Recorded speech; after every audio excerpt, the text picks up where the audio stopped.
Hello friends, இன்றைக்கி நம்ம ஒரு பாஸ்தா ரெசிபி தான் பார்க்க போகிறோம். ஆல்ரெடி நம்ம நிறைய டைப் ஆஃப் பாஸ்தா ரெசிபி நம்ம சேனலில் போட்டிருக்கோம். இன்றைக்கி பண்ண போகிறது ஒரு க்ரீமி பாஸ்தா.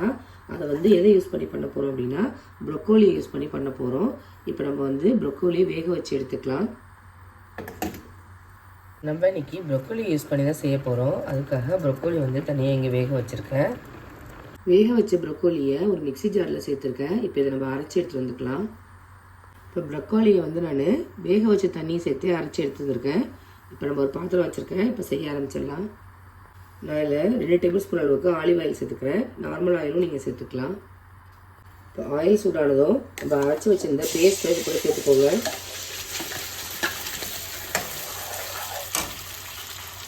இப்போ இதை சேர்த்துட்டு நல்லா மிக்ஸ் பண்ணிவிட்டு இதில் கொஞ்சமாக பால் சேர்த்துக்கிறேன். நல்லா க்ரீமியாக இருக்கும் அப்படிங்கிறதுக்காக காய்ச்சின பால் காய்ச்சாத பால் எது வேணாலும் நீங்கள் சேர்த்துக்கலாம். சேர்த்துட்டு இது கொதி வர ஆரம்பிக்கட்டும்.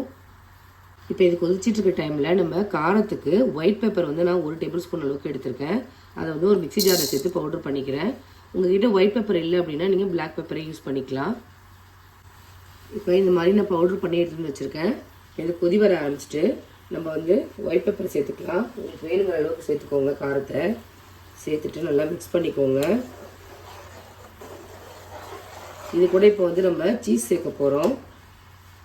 ஆல்ரெடி நான் பாஸ்தா வேக வைக்கும் போதே சால்ட்டு சேர்த்துருந்தேன். ஸோ இந்த ப்ரொக்கோலிக்கு மட்டும் நம்ம தேவையான அளவுக்கு சால்ட்டு சேர்த்துக்கலாம். இது கூட ஃப்ளேவருக்காக நான் ஆரிகனோவும் அதுக்கப்புறம் மிக்சடு ஹர்ப்ஸும் கொஞ்சம் சேர்த்துக்கிறேன். இதெல்லாம் ஆப்ஷனல் தான், உங்கள்கிட்ட இருந்தால் சேர்த்துக்கோங்க, இல்லைன்னா நீங்கள் ஸ்கிப் பண்ணிக்கலாம். இப்போ கொஞ்சமாக நம்ம ஆரிகனோவை சேர்த்துக்கலாம். அதில்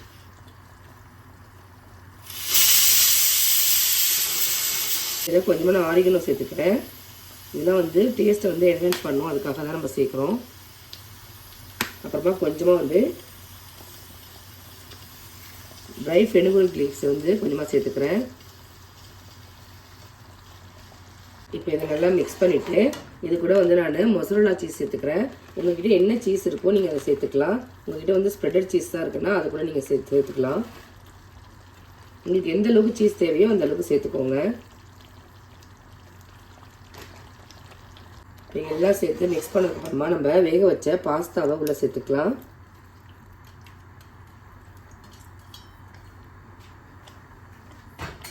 சேர்த்துட்டு நல்லா மிக்ஸ் பண்ணிக்கோங்க.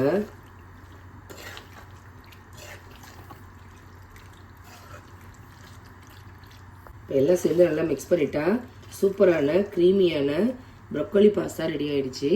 ரொம்பவே டேஸ்ட்டாக இருக்கும். நீங்களும் இதே மாதிரி உங்கள் வீட்டில் செஞ்சு பாருங்கள். குழந்தைங்களுக்கு இது ரொம்ப பிடிக்கும். நீங்களும் செஞ்சு பார்த்துட்டு எப்படி இருக்குது அப்படிங்கிறத கமெண்ட் பண்ணுங்கள். நான் போகிற ரெசிபிஸ்லாம் உங்களுக்கு பிடிச்சிருந்தா நம்ம சேனலில் லைக், ஷேர் அண்டு சப்ஸ்கிரைப் பண்ண மறக்காதீங்க. தேங்க்யூ.